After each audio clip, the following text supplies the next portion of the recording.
Number 10 पर जो anime movie है उसका नाम है योर नेम। तो गाइस इस एनिमे मूवी की स्टोरी लाइन कुछ इस तरीके से होती है। इस एनिमे के अंदर दो कैरेक्टर्स होते हैं, एक होता है ताकी जो कि एक बॉय होता है जो टोक्यो शहर में रह रहा होता है, और एक होती है मिसो जो कि एक गर्ल होती है और जो विलेज में रह रही होती है। लेकिन गाइस इतना डिस्टेंस होने के बाद भी इन दोनों की जो आत्मा है वो एक दूसरे के शरीर बदलती हैं। यानी जो ताकी की आत्मा है वो मित्सुआ के शरीर में आता है और जो मित्सुआ की आत्मा है वो ताकी के शरीर में जाती है। और उसके बाद गाइस इनकी लाइफ कैसे बदल जाती है, क्या क्या इनके साथ घटनाएं घटती है, वो सब गाइस देखने में आपको बहुत ज़्यादा अच्छा भी लगेगा। और ये थोड़ा सा इमोशनल टाइप भी एनिमे है। तो गाइस इस एनिमे की जो रेटिंग है 9.10 की 2016 में ऐड हुआ था, मतलब रिलीज हुआ था, और एक रोमांस सुपर नेचुरल स्कूल और ड्रामा एनिमे है। और गाइस मुझे लगता है कि मेरी जो वीडियो देख रहे हैं उनमें से 99% लोगों ने इस एनिमे मूवी को देख ही लिया होगा। तो गाइस नंबर 9 पर जो एनिमे मूवी उसका नाम है साइलेंट वॉइस। तो गाइस ये एनिमे मूवी बहुत ही ज़्यादा अच्छी है एनिमे मूवी, और ये हिंदी में भी अवेलेबल है जिसे आप लोग देख सकते हो।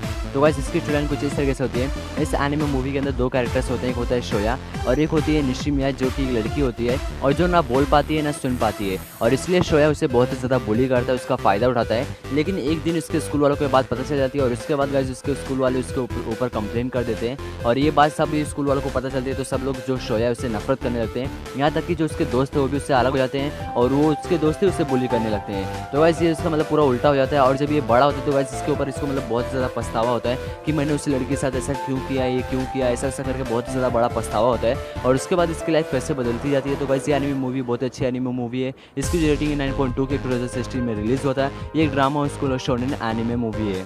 तो गाइस नंबर 8 पर जो एनिमे मूवी है उसका नाम है कलरफुल। तो गाइस इस एनिमे मूवी की स्टोरी लाइन कुछ इस तरीके से होती है। इस एनिमे मूवी के अंदर एक ऐसा आदमी होता है, एक कैरेक्टर होता है जिसकी डेथ हो जाती है स्टार्टिंग में ही डेथ हो जाती है, और उसके बाद वो एंजल्स के पास जाता है। एंजल्स के पास जाने के बाद एंजल्स उससे कहते हैं कि तुमने एक लॉटरी जीता है और जिसके बाद हम लोग तुम्हें फिर से एक दूसरा जन्म देने वाले हैं। और उसके बाद उसका दूसरा जन्म होता है एक 14 साल के बच्चे के, मतलब 14 साल के बच्चे के अंदर उसकी आत्मा को भेज देते हैं और वो उसी की बॉडी के अंदर रह रहा होता है। लेकिन उसके बाद उसको पता चलता है कि जो वर्ल्ड है कितना बड़ा क्रूएल है, और उसके कारण वो जो 14 साल का बच्चा है उसका दिमाग इतना खराब हो चुका है कि वो सुसाइड करने जा रहे हैं। अब उसके साथ ऐसी कौन सी घटनाएं होती है जो 14 साल का बच्चा सुसाइड करने चला गया। तो गाइस ये एनिमे मूवी बहुत ही ज़्यादा इमोशनल एनिमे मूवी है, और इस एनिमे मूवी के अंदर पूरा वर्ल्ड का मतलब एक रियल वर्ल्ड दिखाया है, किस तरीके से लोग सोचते हैं, क्या उनकी मतलब भावनाएं होती हैं, और बहुत ही अच्छा एनिमे मूवी है गाइस, इसे एक बार जरूर ट्राई करना। गाइस इसकी जो रेटिंग 7.92 की है 2010 में एड हुआ था। ये एक स्लाइस ऑफ लाइफ और सुपर नेचुरल एनिमे है। तो गाइस नंबर 7 पर जो एनिमे मूवी है उसका नाम है फ्लेवर्स ऑफ यूथ। तो गाइस ये एक नेटफ्लिक्स ओरिजिनल एनिमे मूवी है।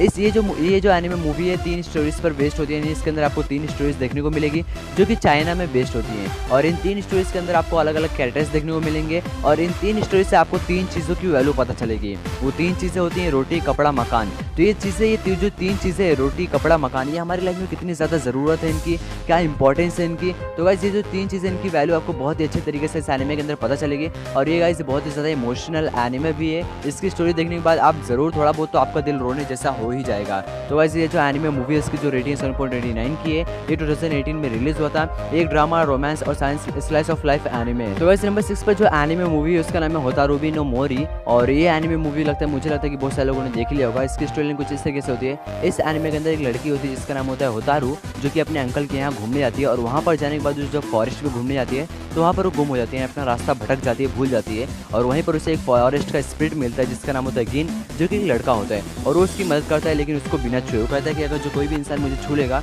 तो वो मैं गायब हो जाऊँगा, और उसके बाद मेरा वजूद मिट जाएगा और फिर मैं कभी वापस नहीं आ पाऊँगा। और उसके बाद ही गाइस लड़की को पता चलता है, और धीरे धीरे वो जो लड़की है होतारू वो हर एक वेकेशन में उससे मिलने के लिए आती है, लेकिन आगे चलकर इनके बीच में रोमांस मतलब क्रिएट होता है। और फिर उसके बाद गाइस एक इमोशनल सीन आता है जो कि लास्ट का इस मूवी का सीन होता है, जो कि आपको रुला देगा। गाइस बहुत अच्छी मूवी है, इसे आप लोग जरूर ट्राई करना अगर जो नहीं देखा है तो। इसकी जो रेटिंग 8.49 की 2011 में रिलीज होता है। ये ड्रामा, रोमांस, शोजो और सुपर नेचुरल एनिमे मूवी है। तो गाइस नंबर 5 पर जो एनिमे मूवी है उसका नाम है the garden of the words, जिसका जापानीज नेम है कोतोनोहा नो निवा। और गाइस इस एनिमे मूवी के अंदर 2 कैरेक्टर्स होते हैं, एक होता है स्टूडेंट और एक होती है टीचर, और इन दोनों के बीच में गाइस ऐसा रोमांस क्रिएट होता है, एक ऐसा मतलब रिलेशन क्रिएट होता है जिसके बाद ये दोनों एक दूसरे से अलग नहीं होना चाहते हैं। लेकिन आगे चलकर गाइस इस एनिमे मूवी के अंदर आपको पता चलेगा चलेगा कि ये दोनों क्या एक दूसरे से अलग होंगे या फिर एक दूसरे के साथ रहने वाले हैं। और गाइज लास्ट का जो सीन है इस मूवी के अंदर भी बहुत ही ज़्यादा इमोशनल है, थोड़ा बहुत मुझे रुला देता है इस एनिमे मूवी में जब मैंने इसको पहली बार देखा था। और गाइज इसका डब वर्जन भी अवेलेबल है, यानी हिंदी डब भी अवेलेबल है, तो आप लोग इसे ट्राई कर सकते हो।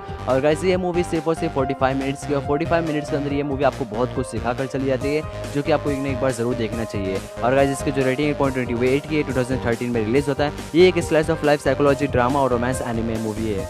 तो गाइज नंबर 4 पर जो एनिमे मूवी है उसका नाम है 5 सेंटीमीटर पर सेकेंड। और गाइज ये एनिमे मूवी बहुत ही ज़्यादा इमोशनल एनिमे मूवी है, और जिन्हें इमोशनल एनिमे मूवी पसंद है वो लोग इसे ट्राई कर सकते हैं। इसकी स्टोरी कुछ इस तरीके से होती है, इस एनिमे के अंदर 2 कैरेक्टर्स होते हैं जो कि बचपन से बहुत ही ज़्यादा एक दूसरे के क्लोज फ्रेंड्स होते हैं, बचपन से एक दूसरे के बहुत ही अच्छे फ्रेंड्स होते हैं, जिनका नाम होता है तकाकी और आकारी। लेकिन गाइज आगे चलकर फैमिली प्रॉब्लम्स की वजह से इन दोनों को अलग होना पड़ता है, और ये दोनों फिर भी एक दूसरे से अलग नहीं होते। ये दोनों एक दूसरे के मतलब टच में रहते हैं, एक दूसरे से बात करते हैं ईमेल के ज़रिए से। लेकिन आगे चलकर इनकी जो दूरी है वो धीरे धीरे और भी ज़्यादा बढ़ती जाती है, और आगे चलकर ये दोनों एक दूसरे से इतना अलग हो जाते हैं कि आप लोग सोच भी नहीं सकते हो। और फिर क्या ये आगे चलकर मिलेंगे, मतलब एक दूसरे से मिलेंगे या नहीं मिलेंगे। ये गाइस एनिमे देखने आपको बहुत ही ज़्यादा अच्छा लगेगा, और आपको बहुत ही ज़्यादा इमोशनल भी होना पड़ेगा। तो गाइस इसकी जो रेटिंग है 7.87 के 2007 में रिलीज़ हुआ था। ये एक slice of life drama romance anime है। तो गाइस नंबर 3 पर जो एनिमे मूवी है उसका नाम है I want to eat your pancreas. और इस मूवी की कहानी कुछ इस तरीके से होती है। इस मूवी के अंदर एक लड़की होती है जो कि मरने वाली होती है। उसे पता है कि उसका जो पेनक्रियाज में एक डिसीज़ होता है, जिसके कारण उसकी मौत बहुत ही जल्दी मतलब बहुत ही जल्द हो जाएगी।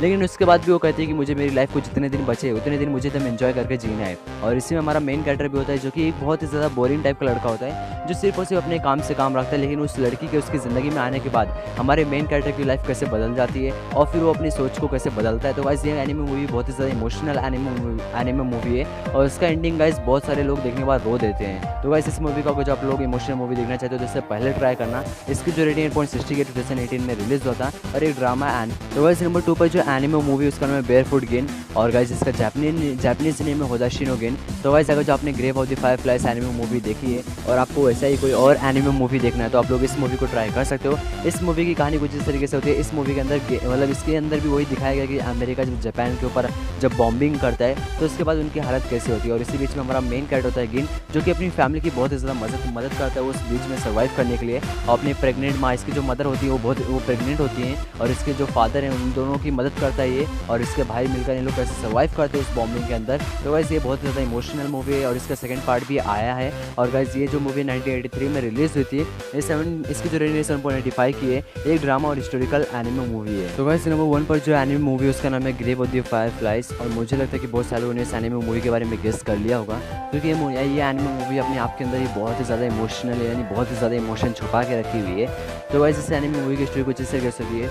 इस एनिमे मूवी के अंदर जापान के ऊपर जब अमेरिका बॉम्बिंग करता है, यानी पूरा डिस्ट्रॉय करता है, तो उसके बाद इसके अंदर एक ऐसे भाई और बहन होते हैं जो कि सर्वाइव करते हैं। एक ऐसा भाई जो कि अपनी बहन के लिए, अपनी नासमझ बहन के लिए खुद को भूखा रखता है, उससे खिलाता पिलाता है। और आगे चलकर इन दोनों के बीच मतलब कितनी बड़ी कठिनाइयाँ आती है, क्या क्या इन्हें फेस करना पड़ता है, और लास्ट में इनका अंत कैसा होता है, मतलब इनका एंड कैसा होता है, वो भी बहुत ही ज़्यादा इमोशनल भरा है। गाइस ये एनिमे मूवी बहुत अच्छी एनिमे मूवी है, और ये हिंदी में भी अवेलेबल है, इसलिए आपको दिखाई इतना ज़्यादा प्रॉब्लम नहीं झेलना पड़ेगा, और इसे आप लोग देख सकते हो। लेकिन गाइस मैं सजेस्ट करूँ आप लोग जापानीज देखो, क्योंकि उसके अंदर इसके जो इमोशन है गाइस बहुत अच्छे तरीके से निखर जाते हैं। ऐसा मन नहीं कहता हूँ कि इसका हिंदी डब बेकार है, वो भी अच्छा है, लेकिन जिन्हें जापानीज सब देखना पसंद है वो लोग इसे जापानीज में ही देखो गाइस, आपको बहुत ही ज़्यादा मजा आएगा। तो गाइस इस एनिमे मूवी को एनिमेट किया स्टूडियो गिबली ने, और गाइस इसलिए हम लोग इसके एनिमेशन पर और इसकी स्टोरी पर बिल्कुल भी जज नहीं कर सकते हैं। बेशक ये जो एनिमे एक मास्टरपीस एनिमे माना जाता है, और जो भी इस एनिमे को देखता है वो रोए बिना रह नहीं सकता है। जिसका पत्थर दिल होगा वो भी शायद से रो देगा इस एनिमे को देखने के बाद। तो गाइस इस एनिमे को एक बार जरूर ट्राई करना, ये एक मस्ट वॉच एनिमे मूवी है। तो गाइस अगर जो वीडियो अच्छी लगे तो इस वीडियो को लाइक कर देना, शेयर करना, कमेंट करना और सब्सक्राइब करना हमारे चैनल को। तो चलो यार मिलता है अगले वीडियो में, तब तक के लिए बाय बाय, टाटा, सायोनारा।